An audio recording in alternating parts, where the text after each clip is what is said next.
دیکھیں جمعے کے لوگ کتنی تعظیم کرتے ہیں. حکم یہ ہے کہ جمعے کی اذان ہو جائے تو کاروبار چھوڑ دو, دکانیں بند کر دو, مارکیٹیں بند کر دو, گاڑیاں کھڑی کر دو, مسجدوں میں پہنچ جاؤ. اب دیکھ رہے ہیں کتنے لوگ پہنچتے ہیں, لیکن ہمارے اوپر عذاب نہیں آ رہا. قوم بنی اسرائیل کے کام بھی ہمارے اندر, قوم صالح کی گناہگاریاں بھی ہمارے اندر, قوم سمود کی گناہگاریاں بھی ہمارے اندر, قوم ہود اور قوم لوط کے گناہ بھی ہمارے اندر, لیکن عذاب نازل نہیں ہو رہا. جب نبی کریم صلی اللہ علیہ وسلم نے یہ واقعہ پڑھا تو اللہ کی بارگاہ میں ہاتھ اٹھائے, اے اللہ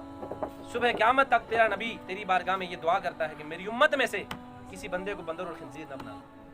میری امت کے چہرے نہ بگاڑنا, میری امت پر پتھروں کا عذاب نازل نہ کرنا, اے رب میری امت پر پانیوں کا عذاب نازل نہ کرنا, میری امت کے لوگوں کو ان عذاب کے ذریعے ہلاک نہ کرنا جس کے ذریعے تو نے پہلی امتوں کو ہلاک. یہ حضور نبی کریم صلی اللہ علیہ وسلم کی ان دعاؤں کا, ان کی دعاؤں کی برکات ہیں. ما کان اللہ لیعذبہم وانت فیہم, اے نبی اللہ کی شان نہیں ہے کہ اللہ ان کو عذاب دے اور آپ ان کے اندر موجود ہیں. حضور نے اپنی امت سے فرمایا میرے صحابہ میرا دنیا میں زندہ رہنا بھی تمہارے لیے باعث رحمت ہے, میں تو رحمت للعالمین بن کے آیا ہوں, اس دنیا میں رہنا بھی میرا تمہارے لیے رحمت ہے, دنیا سے چلے جانا بھی رحمت ہے. صحابہ نے عرض کیا رسول اللہ رہنا تو رحمت ہمیں سمجھ میں آتا ہے, دنیا سے چلے جائیں گے پھر آپ ہمارے لیے کس طرح رحمت ہے. میں جب تمہارے گناہ میری بارگاہ میں پیش کیے جائیں گے اور میری امت کے اعمال میری بارگاہ میں پیش کیے جائیں گے تو میں تمہارے گناہوں پر اللہ تعالیٰ کی بارگاہ میں تمہارے لیے توبہ و استغفار کرتا رہوں گا اور اللہ کا عذاب تم سے ٹلا رہے. آج ہمارے گناہ حضور کی بارگاہ میں پیش ہوتے ہیں اور حضور اپنی امت کے لیے پھر ہاتھ اٹھا دیتے ہیں, اور یہ حضور کی دعائیں ہیں صبح قیامت تک, جن دعاؤں کی برکت سے میں اور آپ آج ہم اللہ کے عذاب سے بچیں گے. یہ حضور نبی کریم صلی اللہ علیہ وسلم کی رحمت ہے, آپ کی برکات اور آپ کی کرم نوازیاں ہیں. ورنہ اگر ہمارے گناہوں کی طرف دیکھا جائے تو کوئی گناہ ایسا نہیں ہے جو پچھلی قوموں کے اندر ہو اور ہمارے اندر موجود نہ ہو. لیکن اس کے باوجود بھی حضور نے فرمایا کوئی میری امت ہر وہ گناہ کرے گی جو پچھلی امتوں نے کیا, ہر وہ برائی جو پچھلی امتوں کے اندر پائی جاتی تھی حضور فرمایا میری امت کے اندر پائی جائے گی, اور ہر وہ برائی ہمارے اندر پائی جاتی ہے آج. اس کے باوجود بھی اللہ تعالیٰ اگر ہمارے اوپر عذاب نازل نہیں کر رہا تو خدا کے عذاب میں اور اس امت کے درمیان میں امام الانبیاء صلی اللہ علیہ وسلم کی ذات مبارکہ ہے. حضور کی برکت سے میں اور آپ آج سب بچے ہوئے ہیں.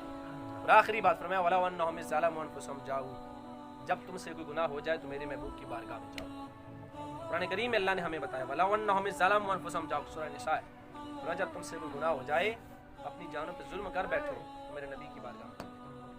اس سے پہلے کیا ہوتا تھا قوم بنی اسرائیل کے اندر, جب کوئی لوگ گناہ کر لیتے فرمایا فَاقْتُلُوا أَنفُسَكُمْ ذَلِكُمْ خَيْرٌ لَكُمْ عِندَ بَارِئِكُمْ فَتَابَ عَلَيْكُمْ. قوم بنی اسرائیل کے 10,000 لوگ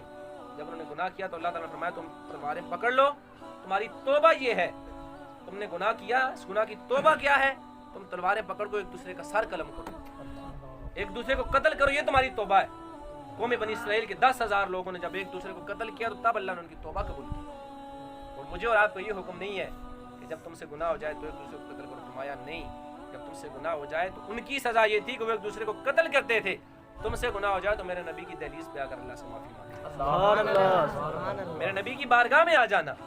حضور کے در دولت پہ آ جانا, پھر میرا نبی تمہارے لیے ہاتھ اٹھا دے فاستغفر اللہ واستغفر لهم الرسول, اور جب نبی تمہارے لیے استغفار کر دے گا اللہ وجد اللہ تواب الرحیم, اللہ تمہارے اوپر بخش دے گا. دوستان گرامی قدر, یہ امام الانبیاء صلی اللہ علیہ وسلم کی ذات گرامی کا ہمارے اوپر یہ احسان ہے. ہم اس کا جتنا بھی شکر ادا کریں کم ہے کہ اللہ نے امام الانبیاء صلی اللہ علیہ وسلم جیسا پاکیزہ نبی ہمیں عطا کیا, حضور کا دین ہمیں عطا کیا. بس اب ضرورت اس بات کی ہے کہ ہم حضور کی تعلیمات پر عمل کریں, آپ کی سیرت پر عمل کریں, آپ کے کردار پر عمل کریں اور اس کو اپنانے کی کوشش کریں, اپنی مسجدوں کو آباد کرنے کی کوشش کریں, امام الانبیاء صلی اللہ علیہ وسلم سے اپنا رشتہ وفا نبھانے کی کوشش کریں, اور جتنی ہو سکے حضور کی بارگاہ سے اپنی وفاداری مضبوط کریں. یہی ہماری دنیا میں بھی فائدہ ہے اور آخرت میں بھی جس نے ہمارے کام آنا ہے. تو سارے نبی کہہ دیں گے ذهبوا الی غیری, حضور پھر چادر رحمت پہ چھا گئیں گے, آؤ جو میرے